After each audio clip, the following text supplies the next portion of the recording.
Everyone, আসসালামু আলাইকুম। সবাই কেমন আছেন? তো আসেন আজ আমি আপনাদের সাথে শেয়ার করি।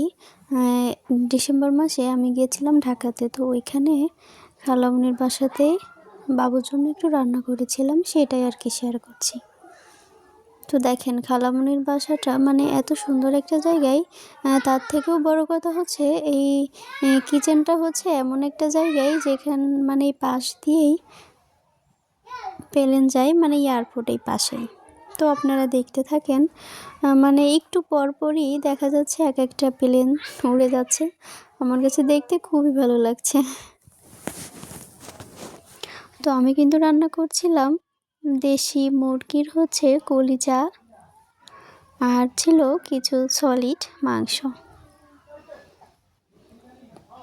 বাবু যেহেতু মাংস খেতে পছন্দ করে, সেই জন্যই আর কি আমি নিজেই রান্না করে দিচ্ছি। এইখানে যেহেতু একটু বেশিই ছিল কলিজাগুলা, সেই জন্য আর কি মশলাটাও একটু বেশি হয়েছে। আপনারা হয়তো ভাবতে পারেন আমি এত মশলা দিয়ে বাবুর জন্য রান্না করছি, তা না, পরিমাণ মতোই দিচ্ছি।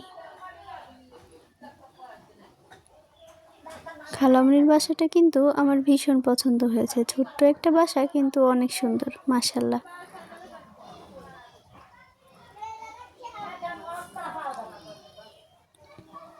তো আপনারা কিভাবে রান্না করে খাওয়ান আপনাদের বাবুকে, সবাই কমেন্ট করে জানাবেন। আমি কিন্তু মাংসটা এভাবেই রান্না করে দিই।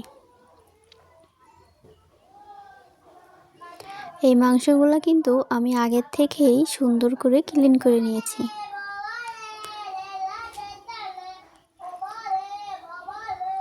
এইখানে এসে অনেকে কমেন্ট করবে যে আমি এগুলা পরিষ্কার করি নাই। এগুলা কিন্তু আগের থেকেই ধুয়ে রাখা।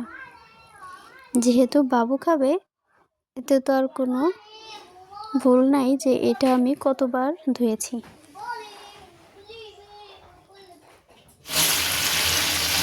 তো দেখেন একটা লোভনীয় ব্যাপার কিন্তু আমারই দেখে মনে হচ্ছে ভাই। আর এই নিচের থেকে কিন্তু ডাকছে, ওনারা নাকি এই কি বলবো সবজি নিয়ে আসছে, সেই জন্য কি দেখছিলাম কি রাখা যায়।